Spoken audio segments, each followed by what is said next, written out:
Do I have to click got it? I'm not sure. Okay. Good evening, everyone, and welcome to Goodyear Arts and Culture Commission's Hot Coffee Lecture Series. I'm Kelsey Kuiper, a recreation specialist here with Arts and Culture.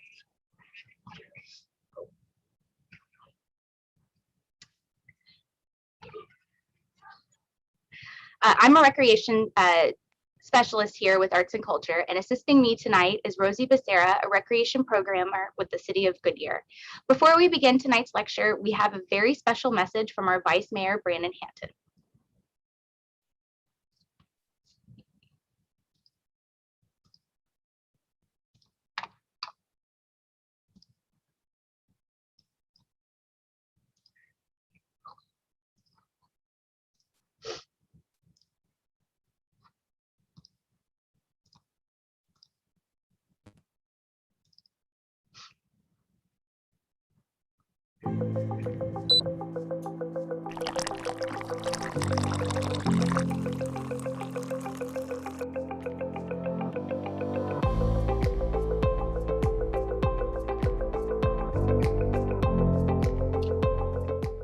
I think it's a great time to be in Goodyear just because of all of the growth. I mean, all of the great things that are coming to the city. I mean, whether it be the new recreation campus, which will be amazing, all the new fire stations, all the new water treatment, all the great neighborhoods that are getting built here, a lot of new shopping, new restaurants. It's a very exciting time to be here in Goodyear, and that's why I really enjoy it.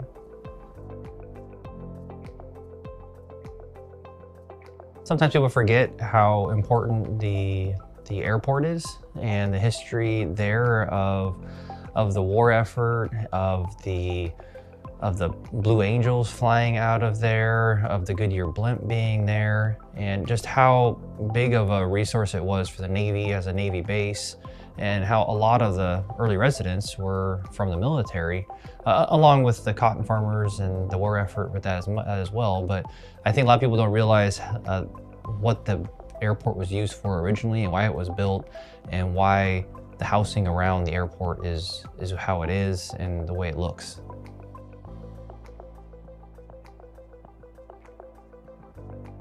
I think it's very important for everybody in life and in business and in the city to celebrate our milestones, to really look back at our history, look back at our successes, look back at our failures, learn from those, and just celebrate all the good things that have taken us from then to now, to make sure that we just really recognize all of those accomplishments.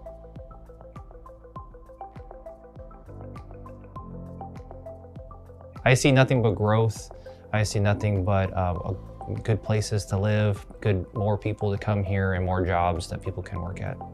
We're building such a diverse economic development portfolio that I see a lot of more industries coming. I see a lot of residents still coming because of just how much potential land we have, how great the city is run, all the reasons that why I came to Goodyear. And I really want to make sure Goodyear is going to be great for the next 20, 30, 40, 50 years.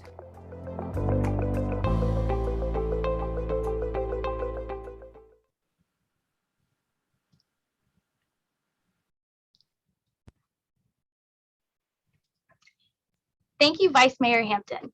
Tonight's speaker is Karen Robbins. Karen is an award-winning author, inspirational speaker, and curator of Flags Across America, an exhibition consisting of American flag photography. Tonight, she will present some of these images along with the meaningful stories behind them. Just a quick note for those of you who are new to our virtual programming, we will have a Q&A at the end. However, should you have any questions during the lecture, please feel free to utilize the chat button that can be found at the bottom of your screen. I'll be monitoring and will find moments to share those questions with Karen throughout her presentation. And with that, please join me in welcoming Karen Robbins. Well, thank you so much, Kelsey. It's a delight to be here tonight, especially just a few days before we're going to be celebrating America's birthday. Well, it's perfectly timed. A lot of people wonder, how could a children's author write a book or co-author a book like this for America's history and photographs. And I just really grew up in a very patriotic family.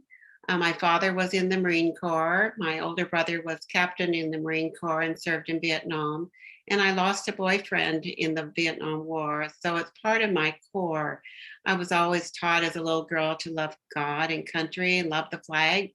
And it's just probably just who I am. And I love America. I love the flag. And I didn't really ever plan to create a book like this. It's one big miracle after another, but it was after 9/11 where everyone needed to use their special gifts, and mine was creativity, photography, and I thought, I think I have the makings of a photo flag book, and so that's how it began. I had been taking pictures of unusual flags for years. I didn't know why. Sometimes I would see a special flag and I would have to just turn my car around and go back and take the picture.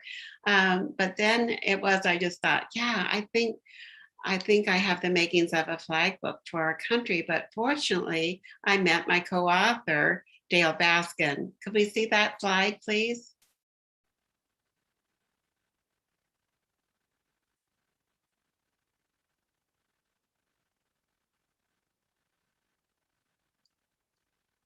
It's the number one. There we go. This is the Flags Across America book. And this is my co-author, Dale Baskin. I'm old enough to be his mother. And it's not the typical co-author arrangement that you would have probably for a book of any kind of a book, but we have very different skills.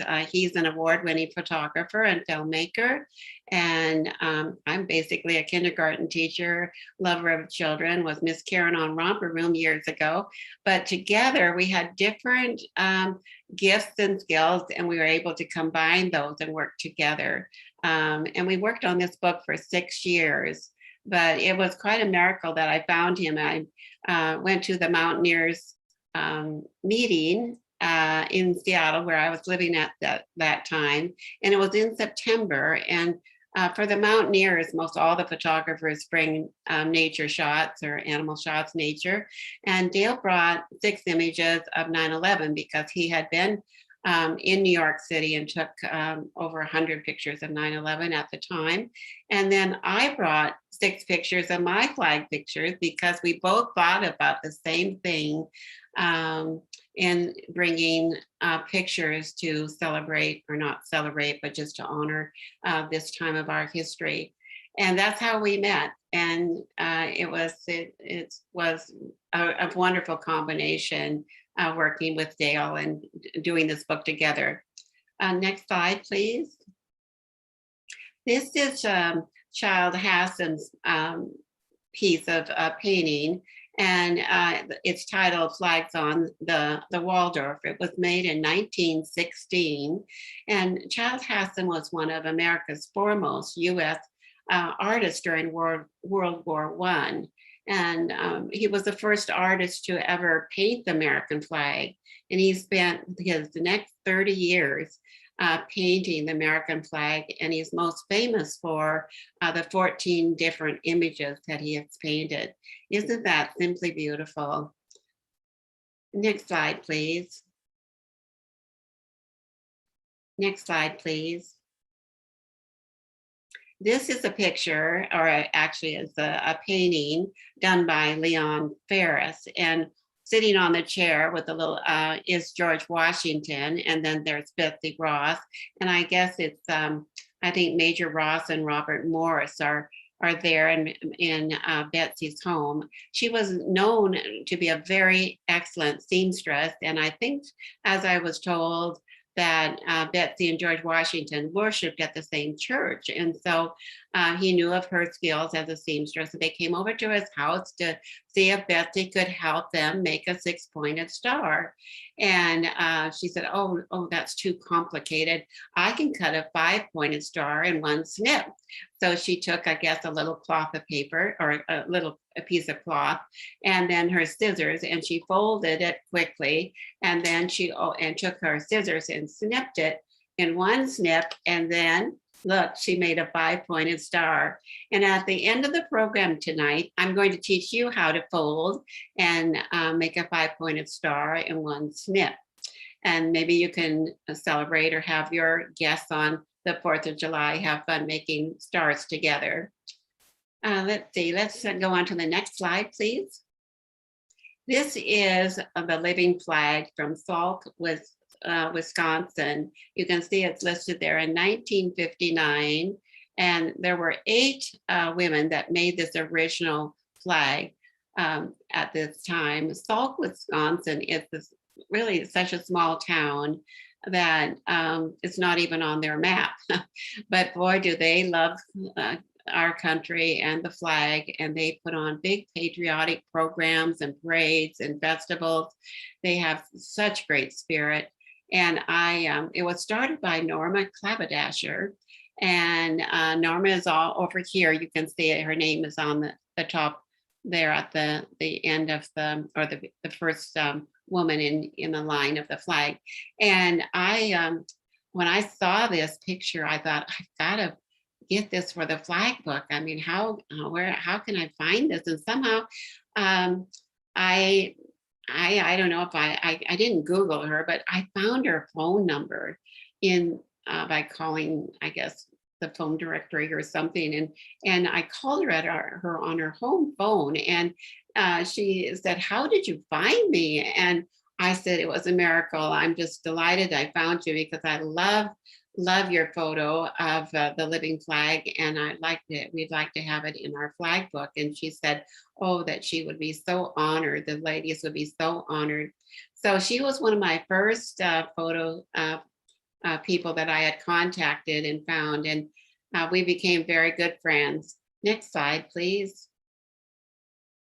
And this is now the new living flag with the 7 women to make this beautiful flag out of I think their choir robes that they decorated. And Norma has her 2 daughters that are standing next to her now. 2 daughters are in the flag. They all participate together. And I think that's a beautiful tradition. So it's just been a delight to meet all these people. I wanted to mention to you that at least 3/4 of all the contributors in our flag book were strangers. And now they're all my friends. And it was a search to find a lot of them, every one of them.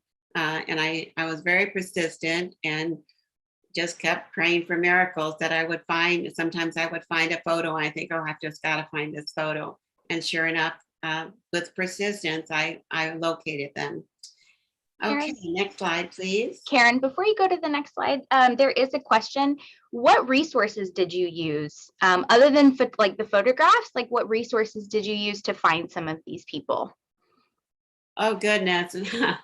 That's a very good question. They're all different. Some of them I connected with one person, and then they had 3 other buddies, like in the military, that said, oh, they have amazing stories. You just gotta call him. Here's his email, here's his phone number. I told him about your project, and they wanted to participate. But and then sometimes I went to the Chamber of Commerce. I Googled people or emailed, or yeah, it was, they're all, I mean, I felt lots of times I was a detective looking for these people, and it was just so exciting when I met them. And every single person I contacted, told them who I was and about Dale and what we wanted to do in having a photo book for America. And they said, oh, they'd be honored to be a part of the flag book. And this is a beautiful hot air balloon. It's the largest American flag hot air balloon, in the country. And it was created in 2002 and first was launched on Memorial Day. And this was back in Chester Springs, Pennsylvania. And Barry and Terry DeLibrio they love our flag. They love our country. And I said, I don't care how much it costs. We want to have the American One balloon for the rest of our life. We want to go to festivals and sporting events and fly the American One balloon. They actually even have little pamphlets with the Constitution that they hand out, and other little pins and things that they give people when they ride in the balloon. But it is really spectacular. I'm so glad that we have this. I've never taken a hot air balloon ride. Maybe have some of you gone up in a hot air balloon? I'd like to know if you want to put that in the chat. Next slide, please. This is a gorgeous picture. I say, oh, this is one of my favorite shots. I think all of them are my favorite shots, but this was taken by a person standing in line at the Orange County Park in Irvine, California. It's a stunning photo, and she was standing in line waiting to get to go up in one of the balloons at the festival or the balloon rides that day. And she just saw that sweet little American flag, you know, with the background of the balloon, and she snapped it, and got a really great shot. Next slide. This is one of my favorite shots too. It was taken by Herb Johnson in Seattle, and it was taken down in Lincoln City, Oregon. But this is a flagpole with the flag at the top. And as I hope that we have a lot of photographers in our Zoom session today, because just look at how he captured and created such a fabulous, beautiful shot. And from the flagpole, he had to position his body, his camera, and the sky and the clouds to create this beautiful, beautiful picture. And he's a professional, and what a wonderful eye that he has. But I share these, so I hope that you can learn by some of the things you're going to see tonight and help improve your skills as photographers or artists, and of course, the love of our country. Next slide, please. This is another picture taken at Lincoln City, Oregon, by Herb Johnson of Seattle. And, you know, as I look at this, I think a lot of people would just walk by the salmon sculpture and think it's so well done, it's beautiful, and thinking, yes, it's so appropriate down here on the beach with all the fish and all. But a lot of people probably don't even notice the flag in the far distance there. But it's like Herb Johnson had eagle eyes. You have to have eagle eyes all the time, looking for amazing shots. And you can see why this is one of my favorites too. Next slide, please. This is another gorgeous flag picture, another flagpole, a simple flagpole. This was taken in Mobile, Alabama by Deb Celebi. And she is an elementary school librarian, and it was after school hours, and she looked out the window, and this is what she saw. She saw the clouds and the open oval, and there was in the middle of it was the school flagpole and the American flag, just so beautiful. She grabbed her camera out of her desk and ran outside and just started snapping pictures. And this was one of her most beautiful shots. She entered it in the Parade magazine, and it won an award. I don't know if it was I think it might have been the photo of the year by Parade magazine. So, you know, if you have a great shot, sometimes it's luck, sometimes it's knowledge or skill, sometimes it's your equipment, your camera. There's so much that goes into photography and all kinds of artwork. But you should enter some contests, you know, and somebody has to win them. So give it a try. Next slide, please. And this is a winglet shot by Dale Baskin. We had just decided to be co-authors of the Flags Across America book. And he was on a business trip, and I guess was seated by the window and sat down in the window, and he looked out the window, and look what he finds is this beautiful little American flag on the wing of the plane. And so, of course, he always has his camera, so he took this shot. And it's just amazing once, you know, you become you have to look for, you have to be really living in the moment, I think, to be an artist and photographer, to live in the moment and have big eagle eyes looking around for something that's going to be special. And you can see why all these pictures are so special, and we're so fortunate to have so many contributors willing to be a part of the book. I think we have over 100 contributors in the book. Let's go on to the next slide, please.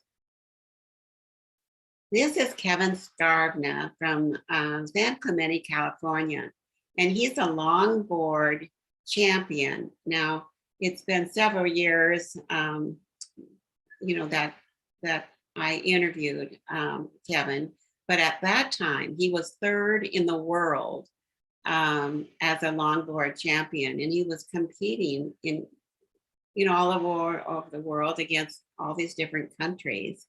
So, but this one was taken by his father on the 4th of July, because it's the 4th of July is his grandmother's birthday. So he wanted to surprise his grandmother. So he came surfing in with holding on to the American flag on his back, and surprised everyone on the beach. I mean, he put on a show that they were not expecting along San Clemente. And that was so wonderful. And his grandmother will never forget this wonderful shot. Yeah, we're so proud. He was so young. He's in college now, or maybe he's out of college, but I think at this time of this picture, he was, I think, 18. Next slide, please. It's another picture of Kevin.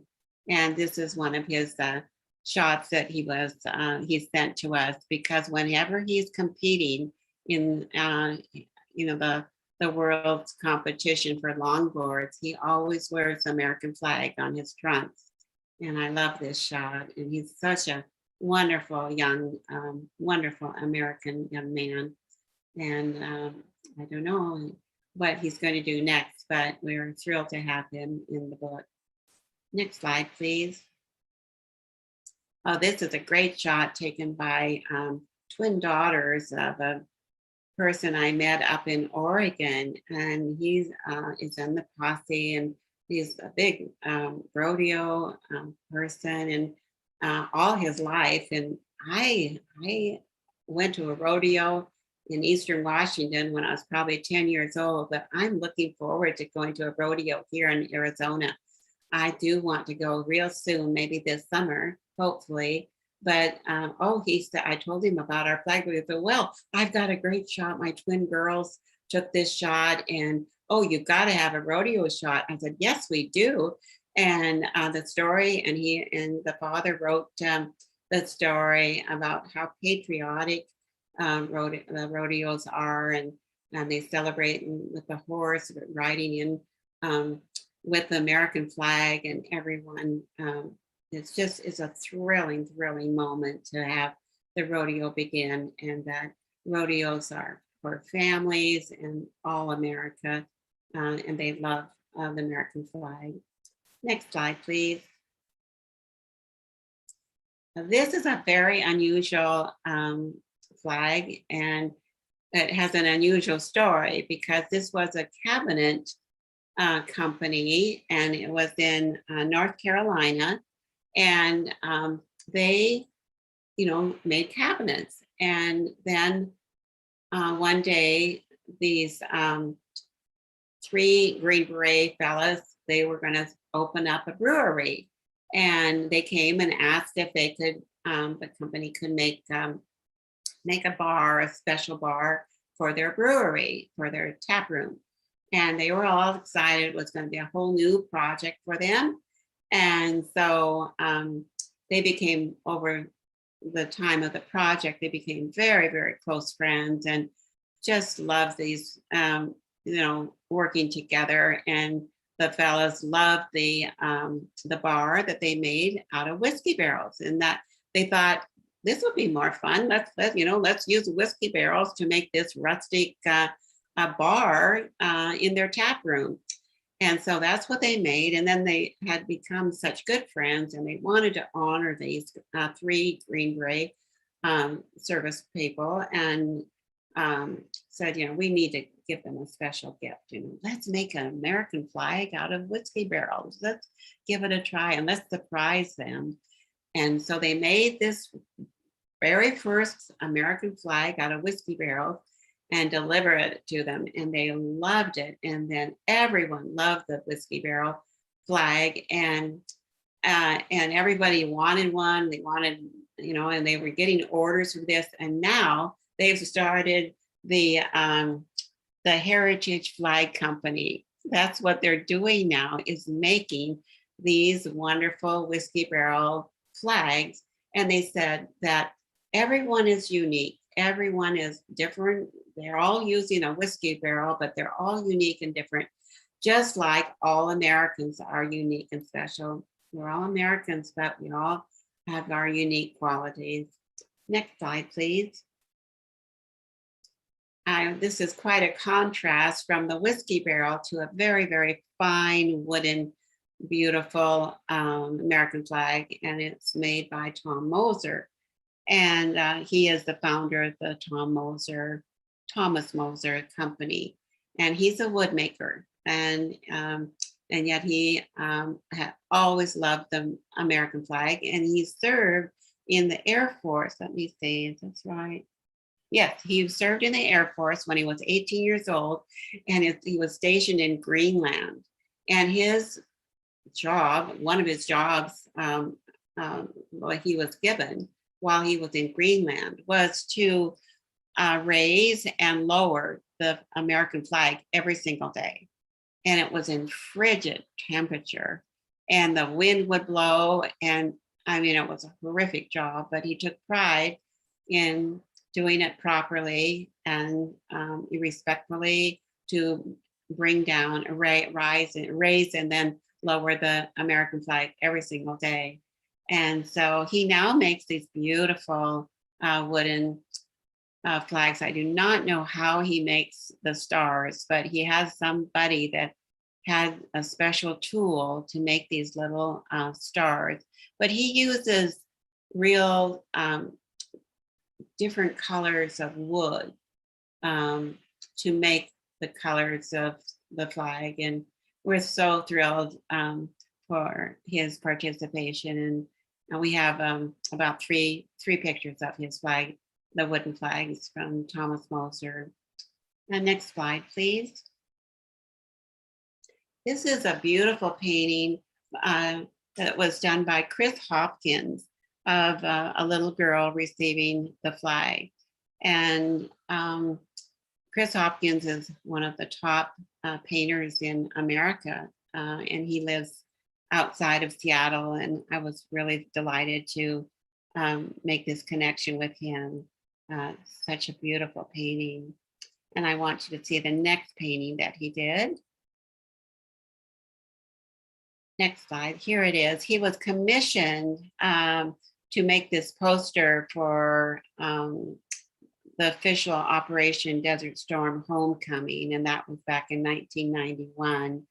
And so he was well recognized and made this beautiful painting for the Desert Storm Homecoming. And his name again is Chris Hopkins. You might want to check into more of his artwork. Next slide, please.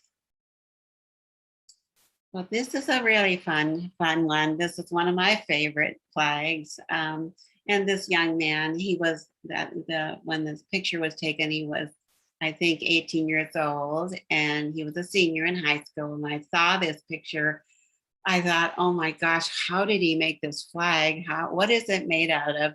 I always ask when I show this flag, tell me, put it in the chat. What do you think he made this American flag from? Give me some ideas. I'm doing these programs live in an auditorium, and people just kind of shout out different ideas, thumbtacks or roses or flowers or plastic bags. I don't know, just they'll just shout out things. So if you want, put in the chat what you think that he made this beautiful American flag. His name is Jacob Fiesel, and it took me a search to find him. I went on Facebook and somehow found his flag somehow, and then found out his high school. And I emailed his high school principal and told him who I was and what I was doing. And I would love to connect with Jacob and his parents and to have them call me or email me. And now we've been best friends forever and ever. And now he's in college, but this was his high school senior project, his senior art project that he made. And are there any ideas in the chat, Rosie, at all, or Kelsey? No, not at the moment. Okay, well, let me surprise you. Let's go to the next slide. Can you believe it? He made his flag from 4,466 little toy soldiers. And he painted them red, white, and blue. And he glued them onto a sheet of plywood 4 feet by 6 feet in frigid weather. I think he made it in either his aunt or grandmother's garage in the wintertime. And then he took it to school in his father's truck, I guess, the end of his pickup truck. But we call this the brave soldiers. And he made all the little men standing up. And he explained that to me, that he wanted them to stand up because he said, the soldiers all stand up on the board, showing all our soldiers never give up. They never give up. And so I hope that you enjoy this. And who knows, I challenge you from showing you all these different types of paintings and wooden projects and now toy soldiers. Maybe you can come up and create a really special flag for your family in some way. I hope that you will, or get your children to make a flag and make a family flag together. It would be a great project. And if you do so, I'd love for you to send me a picture, and you can contact me at KarenSRobin.com, and I can would love for you to share your photos or your art in any way with me. That would be wonderful. And now to the next slide, please. This is Scott Libido, and he's an artist, as you can see, a 3D artist back in New York City. And I think he lived in his car, and he has done 3 tours of all 50 states, painting the 3-dimensional flags on American Legion and VFW buildings. Can you believe that? 3 tours, 50 states, and living in his car, traveling around, and then painting. I don't know how he paints 3-dimensional. So beautiful. And I wanted to just share a little bit about, I wanted to read actually a piece that he has in his story about Scott Libido. He says, I've always loved cultural symbolism. For me, art is the greatest time traveler. It is also the simplest and most universal of statements. I am here, we are here, and it is our greatest hope to preserve our work for future generations. I became fascinated with preserving the symbol of brave Americans who stood, fought, marched, and sacrificed for our livelihood. And Scott Libido, he was given the Patriot of the Year award by the VFW. And, he stated that he's just painting patriotism across America. That's what he's doing. Let's go on to another slide. I've got a couple pictures of Scott's work. Isn't that incredible? Next slide. Here he is again with his car, and a close-up shot of how he does this. It's amazing artist. And this picture is of the painting that Scott Libido did on the Layman's gasket rooftop in Houston, Texas. It's close to the airport. And the owner of the Layman's Gasket Company said, I want to welcome our military people home. When they fly into the airport, I want to welcome them home to America. I want to have the largest American painted flag in the country or in the world. And at that time it was, let's see, it took 900 gallons of paint and stretches 3.5 acres. And what a beautiful flag that is. I want to fly in to Houston airport just so I can see the flag in real life. Next slide, please. This is the a Braille flag, and it was created by Randolph Cabral in Kansas. His father loved the American flag, and as he aged, he lost his eyesight. And so Randolph wanted to make a Braille flag for his father, and he created this one, and it's out of paper. And I understand that I think it's just $5, and you can order a paper Braille flag, for $5. And so this is so beautiful. A friend of mine actually knew that I was working on the flag collection of flag photos and different types of American flags, and he told me about this because he had a Braille flag out of paper, and he actually gave it to me so I could have one. And then I became friends with Randolph Cabral in Kansas. The next slide, please.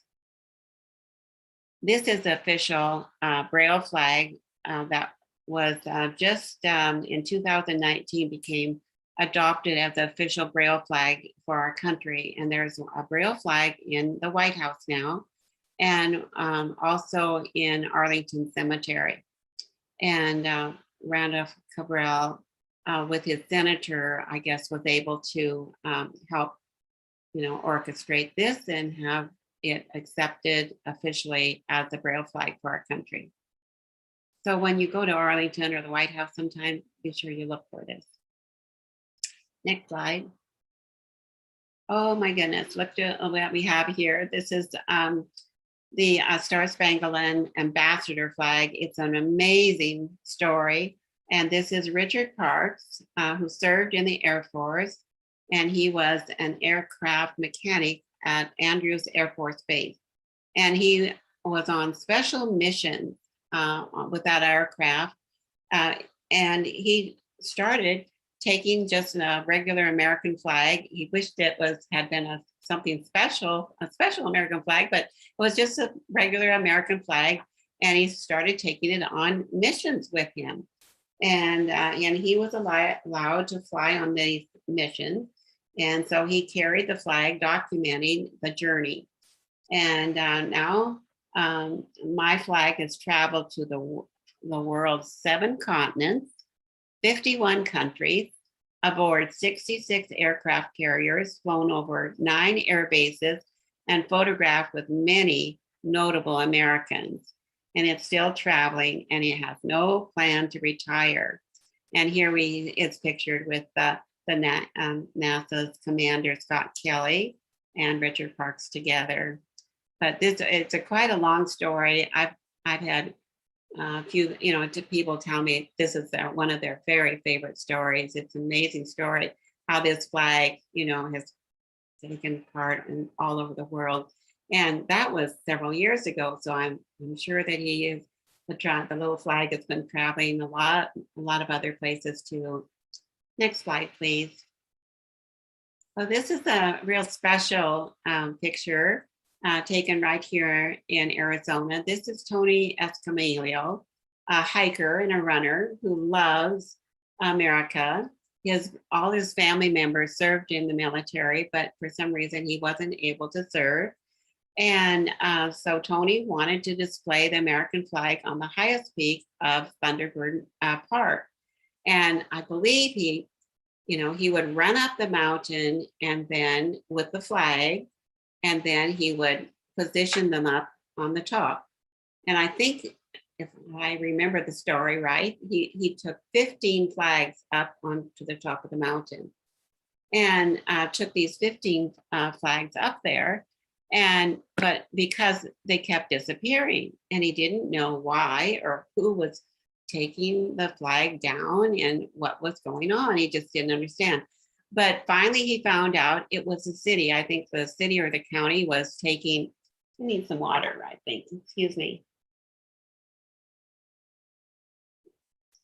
Thank you. The city was said that it was against the laws to have American flag or any kind of a flag in a national park, and so that's how he learned that they were disappearing. But he went before the city council, I guess, and discussed what he was wanting to do, and then the city council approved that they would have an American flag. And so now that I want to go up there, have any of you been up on Thunderbird Mountain and seen the American flag at the top? I hope, because I was read through his story that it was now of American flag is on the top of the mountain in position, but he had to do it properly and he learned how to do it, and the city supported this. So I think that's wonderful. That's what we need to do, and that's why we elect officials to do these things for us.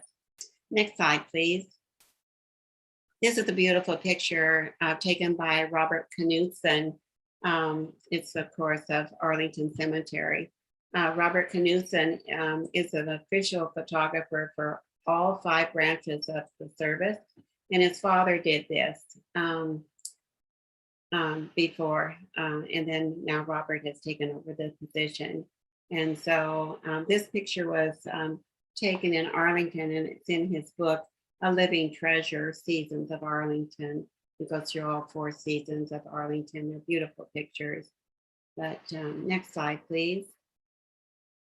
And this is another picture by Robert Knudsen.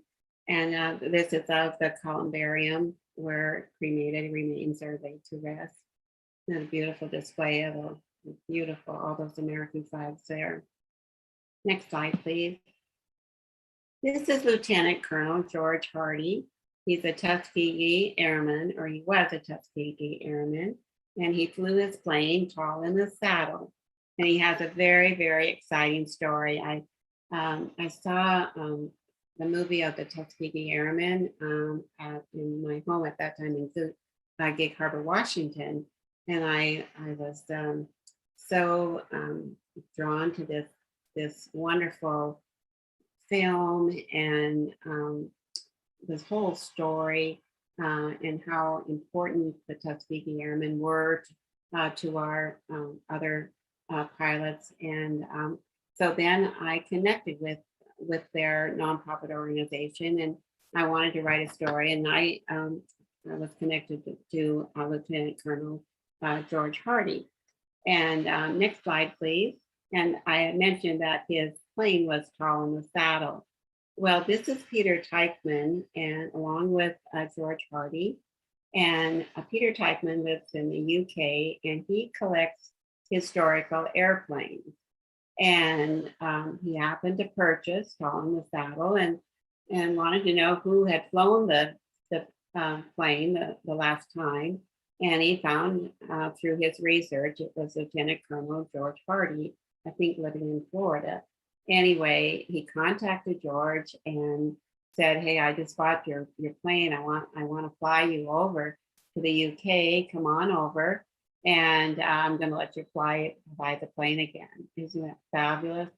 So they have been friends ever since. They're best friends. And what a thrill. I mean, that was 71 years later that he got to fly in his plane again. Thank you so much. Isn't that the kindest thing you've ever heard of? Next slide, please.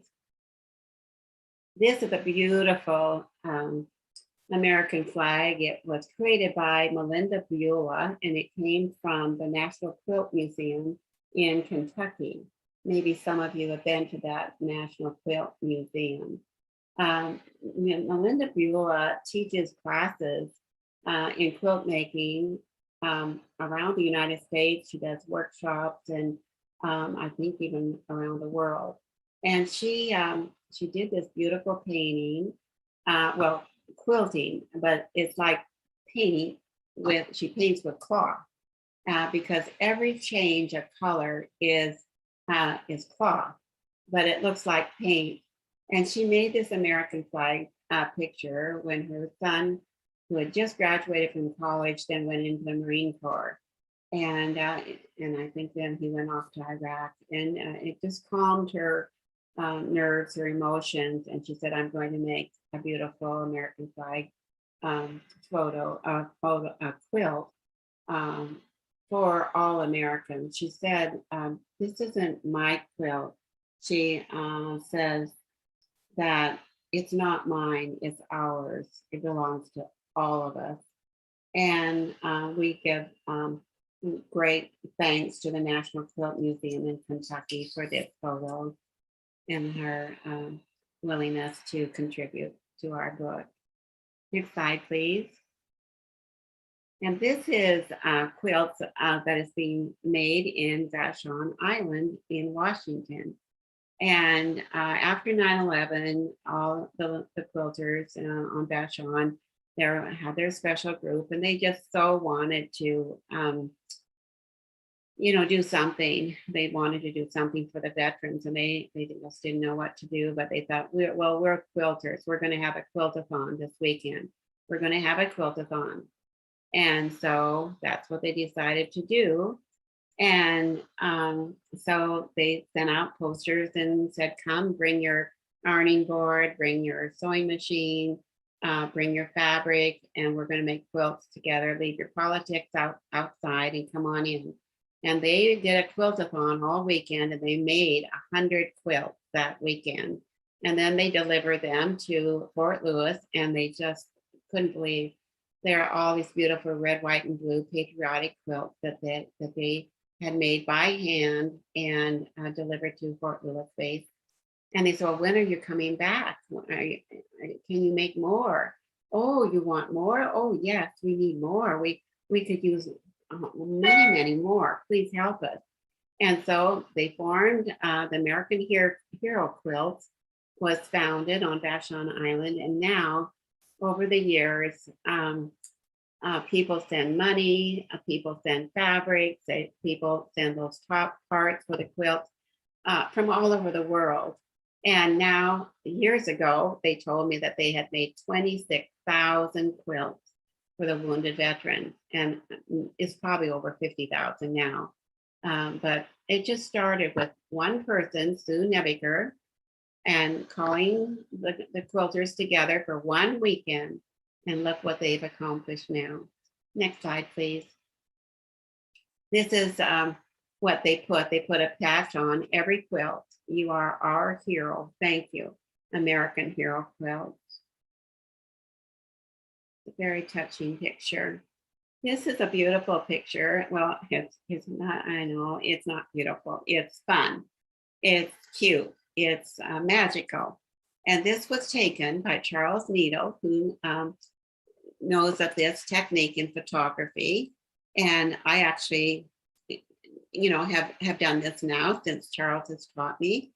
And this was my 4th of July, my patriotic picnic table cloth.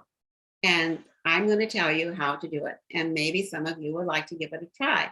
You get 2 boxes, the same height, and then a sheet of clean glass and Rain-X, and then your camera and an object. I put I gave Charles my patriotic red, white, and blue tablecloth vinyl, and he put it under the glass, and then he shot, and then you've got to use Rain-X. I don't know why, but they say you have to use Rain-X, and he spritzed the glass, and then he took his camera and shot through the glass, and it all bubbled up into bubbles. And I've seen him do, I think it was a daisy or a pansy, just one little daisy, and it all with the Rain-X and the water droplets. It, makes little droplets of flowers, little daisies all over the whole screen. So I hope you might give this a try. It would be a fun project for you to do with your children or teenagers. And who knows, it might be a new technique for photography for you. Next slide, please. This is another picture by Charles Needle, and this is the title, The Swirl Flag. And with this one, he had the American flag, and then he took his camera and he just swirled it around, and that's what he got. Now you can do this with a field of flowers, with cactus, with any beautiful scene, or just piece of fabric, tablecloth, and take your camera and swirl it around and see what you get. And this is our swirl flag by Charles Needle. He is a top photographer in our country. He's authored a couple photography books I think you would enjoy. He also gives workshops across the country and then some throughout the world. And he's a very good teacher and a very kind person. Next slide, please. Well, this is the United States 50-star Navajo flag when Hawaii entered the Union. And the Native Americans, they love our flag. They use the flag in many of their weavings and in their artwork. And this is a very special one. It was created in 1960. It's called the 50-star Navajo weaving. Isn't that beautiful? Next slide, please. This is the Cheyenne flag moccasins, and it's made out of glass beads and native tanned hide. It's from the Kit Hendrich collection. The other picture was from the Kit Hendrich collection too. Isn't that beautiful? Just look at all those glass beads.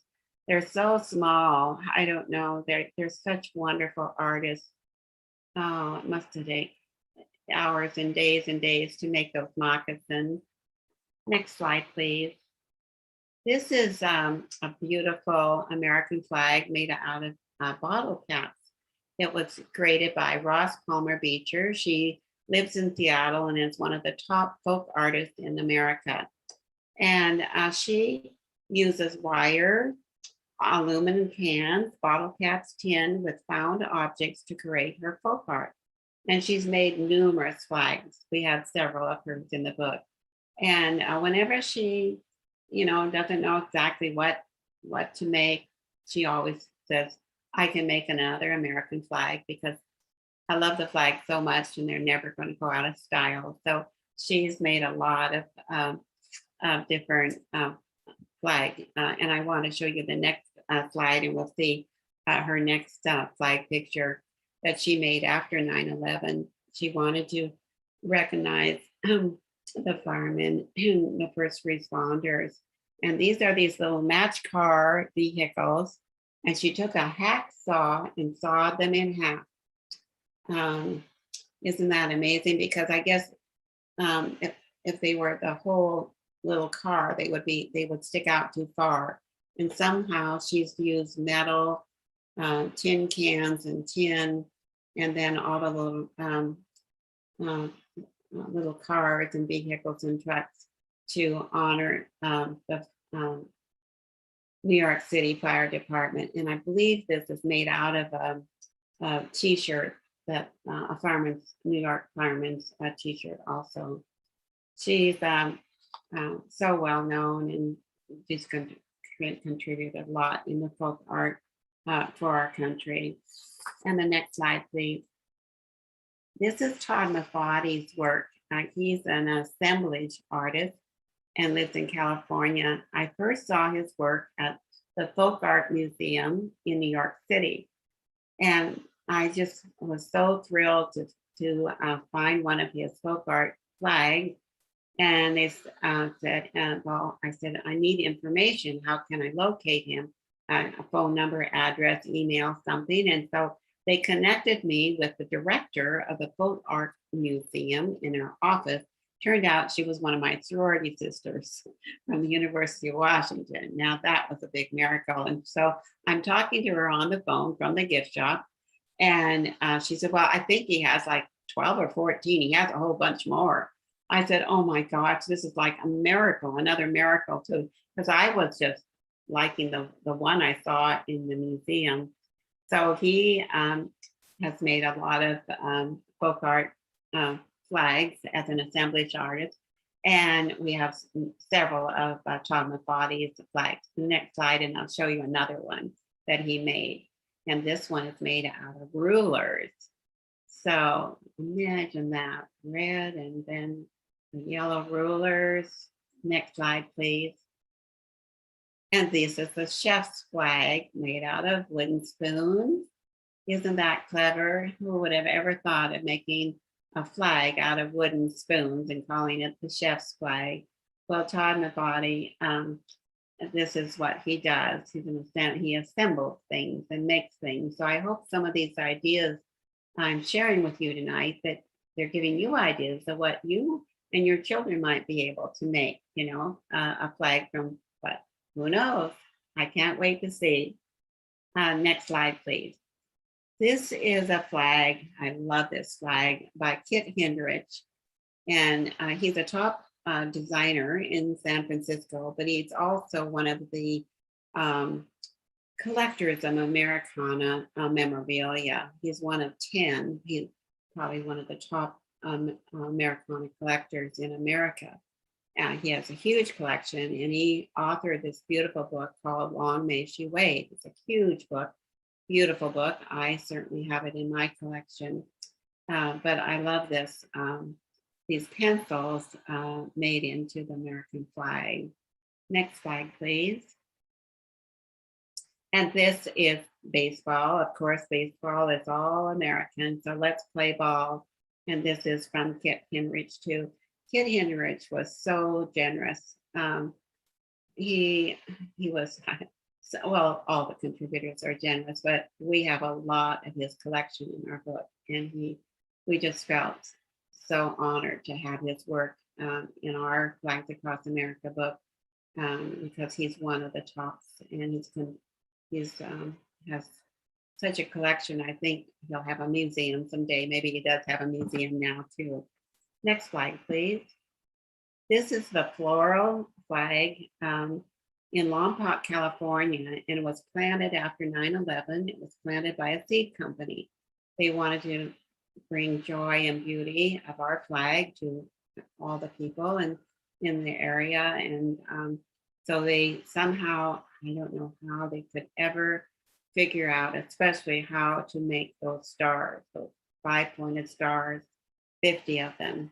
But they planted the seeds of the flowers, and there's many different types of flowers.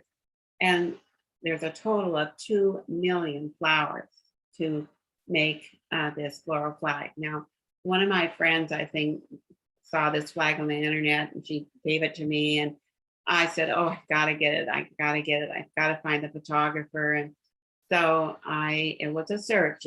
I just didn't give up. And I called the Chamber of Commerce. He was a photographer for the newspaper. I called the newspaper. He wasn't working there now. His name was Bill Morrison. And finally I called some number, and they said, you call this number, you'll get Bill Morrison. I said, oh, thank you so much.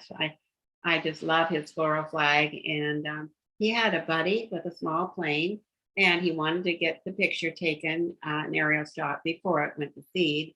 And so his buddy took him up, and he got this beautiful, beautiful shot. And Bill was so thrilled that I kept trying, and finally found him, and he was thrilled to be in our book too. It's a real special story that he's written. Next slide, please. Well, do you know who this is? This is the Berlin Candy Palmer, Colonel Gail Halverson, when he was so young. And he has an amazing story, and many of you probably know his story, and how he had dropped the candies out of little parachutes from his plane. It was a C-544 cargo plane, down to the little children, and with from the Berlin their airlift and started out with just 2 sticks of gum. And his father, I guess, always said, big things can start from little things. And this certainly was a little thing. He gave the little children behind the fencing, well, put through 2 sticks of gum, and they shared it among each other. They smelled the paper and were just so appreciative to get, a little treat, a little gum. And he said, well, I'll be back. I'll bring you more. And I'll bring you, and they said, well, how will we know you're playing? And he said, I'll wiggle my wings and you'll know that's me. That's in my plane. And then I'll drop you some more candy. And so he was gathering up all this candy and from and he kept dropping more candies, but he made parachutes out of white handkerchiefs and had little parachutes coming down from his plane down to the children. So they were getting these candies. And so then he did this, and then he, I guess, told about got the whole squadron to participate. And then people over in America heard about the candy bomber and what he was doing. And so Hershey's Candy Company sent over tons of candy. All kinds of people were sending tons of candy. I want to look at my notes here. And it says they made parachutes out of their handkerchiefs to drop the candy bars. This turned out to be Operation Little Vittles. They dropped 250,000 parachutes, and he and his squadron of 10 planes dropped 24 tons of candy over the blockade in 9 months. Later, Halverson became an advocate for candy drops in other regions of the world, and he received a Congressional Gold Medal for his service. Such a great story. He's reading in this picture, he's reading little thank you notes that children sent to him. And Colonel Halverson, I mean, how did I get connected with the candy bomber? I mean, that's amazing. Now he's one of my best friends, and he's endorsed this book and then my other book, America's Flag Story, which is a children's book about the history of the flag. And he's endorsed that book too. And and now just last year, he turned 100 years old, and he's, I think, still working on his computer. So he's had an amazing life, and we certainly thank him for starting the candy drops in Berlin. Next slide, please. And here it is here. That's his plane. And there's all the children reaching up with their hands for parachutes of candy. Isn't that cute? It was wonderful to get these historical pictures by the Halverson family. We're so grateful. Next slide, please. And this is Colonel Gail Halverson stitching on this big, beautiful white star. And I don't know, have any of you been to the celebration with Follow the Flag? Check out Follow the Flag in Utah, and it's in the Grove Creek Canyon, and it's coming up. I sure wish I could get to the 4th of July celebration this year. Kyle Fox and Roland Nix Jr. started this idea of making this gigantic flag, and I think this flag is now 78 feet by 150 feet. And they fly this American flag across a 600-foot crevice in Grove Creek Canyon in Pleasant Grove, Utah. Next slide, please. And you can see this spectacular picture of the flag in the canyon. Can you believe that? They have parades, they have huge celebrations. They become a wonderful nonprofit organization. They have the Boy Scouts involved, our children, families. It's quite an event that it's grown into, and I'm so pleased. This is my dear friend. She's like a second mother to me, Molly Grandy, and she lived to be 101 and a half years old. And she's the American century, and she saw so many changes throughout her 101 and a half years of life. in America. And in her story, she lists all the changes, a lot of the changes, not all of them, but she lists, I don't know, about 25 or 30 changes that she saw in America. But the one thing that never changed was her pride and love of the American flag. It stayed constant. So that's really, really special. Next slide. Out of the collection of over 300 flag photos, our publisher chose this flag to be the cover. And we thought, oh my gosh, Dale Baskin took the picture of Lieutenant Colonel Garner Thomas and his granddaughter. And I created this Hands Across America flag back in 1991, I think it was 1991, for my book, Big Bulletin Boards, a cooperative approach for elementary school teachers. It was published by Scott Forsman Company. So I thought, yeah, I had to make 4 bulletin boards for each month. And I came up with this idea of Hands Across America. Thank you so much. This is the page showing the bulletin board page for elementary teachers to make a Hands Across America flag. These were all cut out handprints. So it took a lot of paper to cut them out. And then, so you can use cut out handprints or you can use painted handprints. Next slide, please. And here are the children at Evergreen Primary School in University Place, Washington. It took 1 whole week for the children and staff members to make the flag. They painted on treated canvas, huge piece of canvas that you'll see in a few minutes. And every child and every staff member, every teacher, everyone in the school got to put a painted hand to make this flag. And they of course had to wash their hands after they had paint all over them and go back to their classroom. So it was quite a very exciting project. I don't think any of the children will ever forget making this painted hand flag for their school. Next slide, please. And here they are getting their hand painted. Next slide. And there you can see the big sheet of canvas and on the floor, and it was covered with plastic. And we used a portable that wasn't being used at the school at that time. And that's where we did the project. And everyone helped to be a part of it. And we have over 500 handprints to make this flag. Next, please.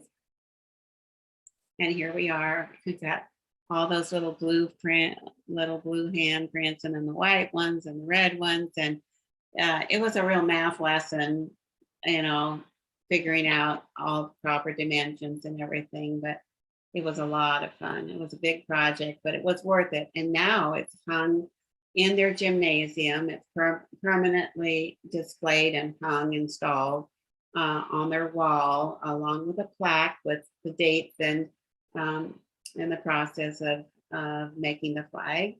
And they start their morning activities every morning in the gym and say the Pledge of Allegiance to that flag. And now I promised you that we'd do some special little things for celebrating your 4th of July coming up on Sunday. And maybe you want to get some strawberries and marshmallows and blueberries and have your kids make this strawberry, marshmallow, blueberry flag. I think that might be quick and easy and fun, colorful. And I think everyone, if you're having family or friends together, it might be a real fun little snack to have. Next slide, please. And here's another way that you can make a flag cake, beautiful flag cake with lots of blueberries and yummy frosting with strawberries that are sliced strawberries to make this beautiful flag cake. Next, please. And now I thought it'd be fun just to share some children's flags that you might like to try with your children, or if you're having guests over on Sunday for the 4th of July, you might want to do a little craft and make some little little American flag. This, as you can see, are made with miniature marshmallows and red licorice strips and candies, and just use your imagination and gather up some things. So I wondered how we're doing on time. Are we doing all right on time? Yes, let's see. Yes, we have about 20 more minutes. Okay, I want to make sure we leave enough time for questions, but here's another little flag that was made by, I think, a 3-year-old, and this is finger painting. So get out some paints, get out some paper, and have the kids do a little craft. Maybe say, I just have them make an American flag for the 4th of July and date their artwork. I think it's so important that the name of the child and the age of the child and date it. That would be really a nice little keepsake for every family. Next slide, please. This is another little flag that was made with tissue paper. It's a tissue paper twist, and that's really fun. You put the little squares of tissue paper over an eraser on a pencil. You kind of pull it up, and then you just use paste and paste it on your sheet of paper. Next slide. And now these are the instructions to cut and fold and cut and make a 5-pointed star in one snip. So I have a sheet of paper here and a pair of scissors, and if you have a piece of paper and a pair of scissors, you can follow along with me. And if I can get back on the screen here, I'll just show you the instructions, and we can see if we can make a 5-pointed star in one snip, just like Betsy Ross. You're currently on the screen, Karen. Oh, I am. Okay, yes, ma'am. good. Yes, ma'am. Okay, and so you take the rectangle paper on the vertical and you fold it, put the corners together very carefully, just fold them, put them right there together, and then crease it like this. And then you take this right corner up here and bend it over in the middle of the other side. So, and then you just take your fingers, and this is the way it should look, like this. You see there's a little triangle right here that you've made. And so then you can see on the directions there that you just bring this down, and then you fold it right there. And then see that's how I just folded it right there. And now you bring this one over and crease it right where that fold is. And so to sort of have like a triangle rocket shape like this. So then like this. So then you take your scissors and you go about halfway up like this, and you cut. It's kind of hard for little kids to cut because there's a lot of folded paper in there. So then you cut straight up like that. And now we'll open it up. Did I make a 5-pointed star in one snip? I think I did. Did you get one too? Well, there it is, just like Betsy Ross.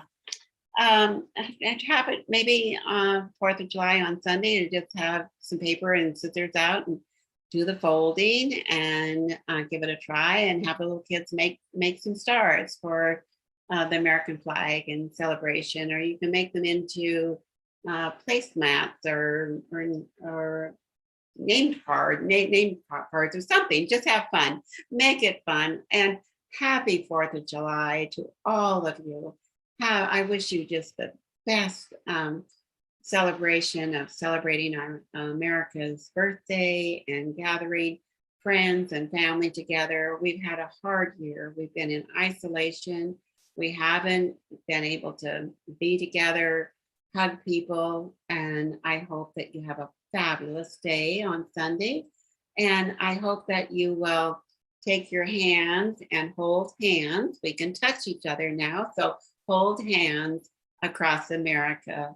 We are all unique and different. We're all different colors, different sizes. We have all different ages and different talents and gifts, but we're all Americans. And just keep loving our flag and our country and being kind to one another and hold hands across America to be strong and safe. And I'm welcome to hope that you might have some questions for me. And I'm just thank you so much for your time tonight. I hope you've learned something. I hope you've been inspired. And I hope that I've made a little difference in your life. Thank you, Karen, for that comprehensive presentation. If you're interested in seeing some of the images presented tonight, you can visit the Goodyear Branch Library that's located on Van Buren to view a sample of Flags Across America exhibition curated by Karen. Now I'd like to open the floor for our Q&A portion of the program. I'll be inviting you to unmute yourselves. If you'd like to hit the space bar, you can also do that to ask a question. I go ahead and start inviting each of you.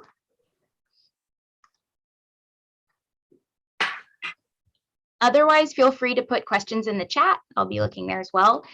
Karen, Patty says, great art project, so fun. And she says, thank you, Karen, great presentation. Thank you very much. Yes. So once again, if anybody has questions.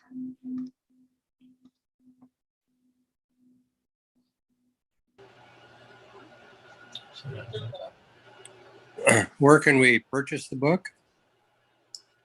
Oh, the Flags Across America book you can purchase at any bookstore that sells books. Barnes and Noble should be carrying it. Amazon will be carrying it, and then our publisher is Schiffer Books in Pennsylvania, and you can order it from Schiffer also.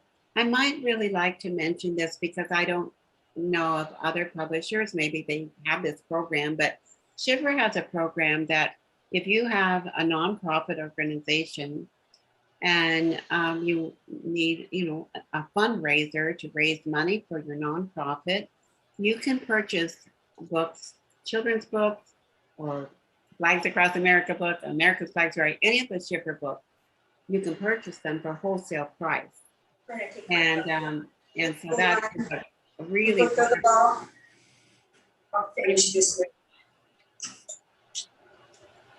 So you can purchase the book at wholesale price, and then you can sell them for retail price to raise money for your nonprofit organization. You might want to keep that in mind if you're part of a nonprofit. And I've helped other nonprofit organizations in Washington that to participate, and it's been a very good program for them. Even in early for the children's books, there was a nonprofit organization with supporting foster children, and I said, "Children, you're all working for children. They love books. Sell books to your members to let them purchase them for, set up the account with Schiffer Books back in Pennsylvania, and it's a win-win for everybody, especially for children."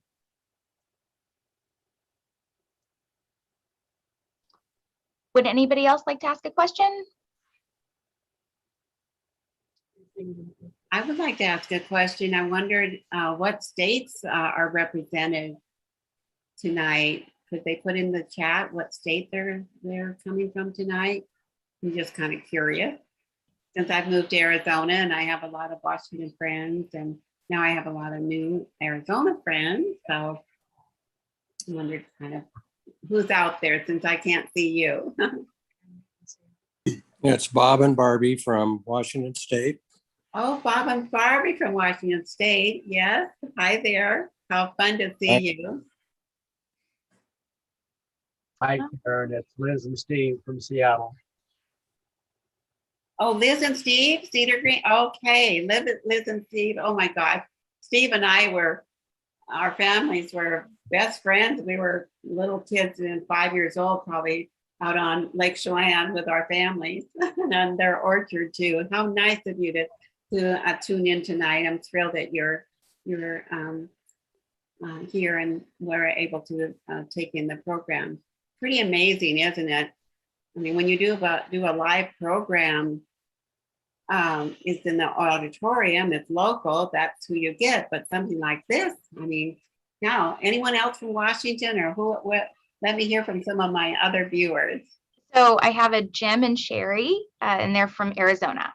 Yes, thank you for coming, Jim and Sherry. You're my next door neighbors. Oh, good. Let's see. I have another chat. It says, "Thank you so much, Karen. My kitchen and family room are decorated in American flag decor. I love our country, our flag, and your passion for it. Thanks for sharing with us." Thank you so much. And that's from Nancy Love. Oh, nice. Love her name. Okay.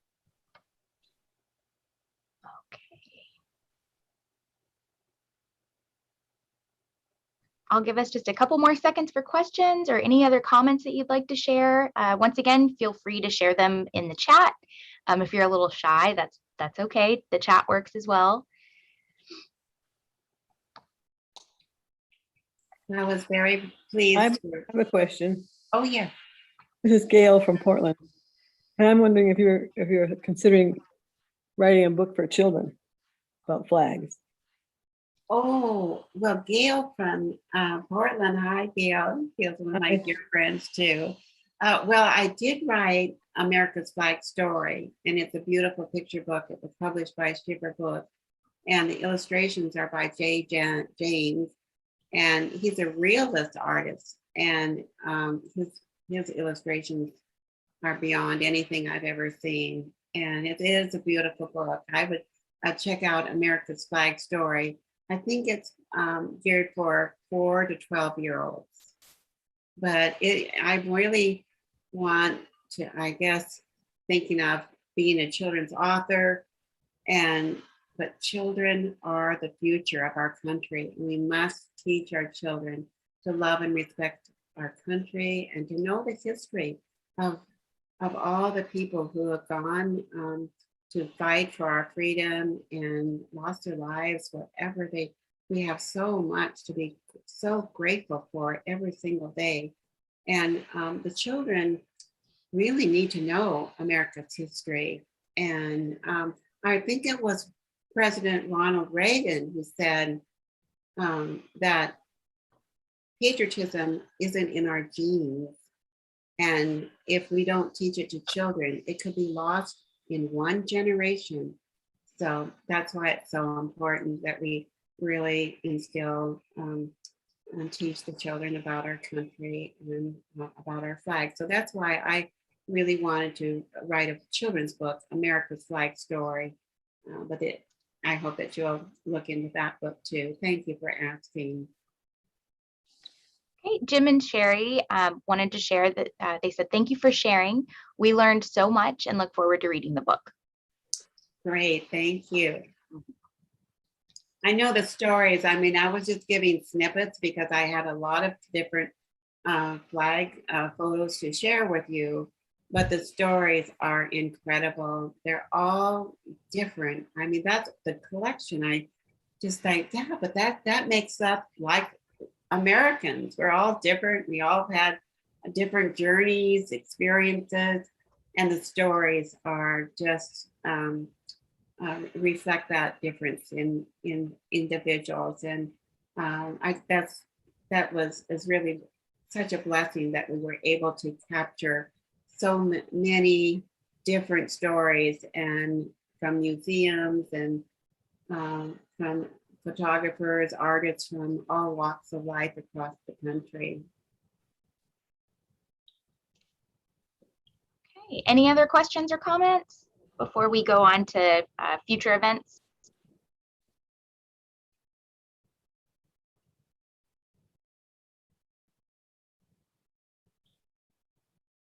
Okay, before we all log off, I have a few announcements regarding upcoming events. Thank you so much, Karen, by the way, again. Welcome, my pleasure. Yeah. So our upcoming event right now is that we have our Waterscapes Fine Art Exhibition.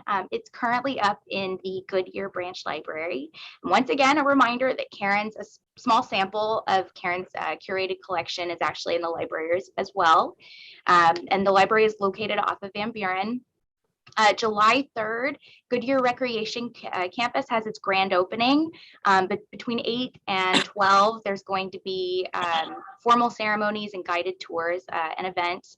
And then at 12 p.m., it's going to be open for general use. And then starting on July 12th, entries are going to open for the comic art inspired fine art exhibition, BAM. So be on the lookout for our call to artists. It's going to go out on Facebook and on our website.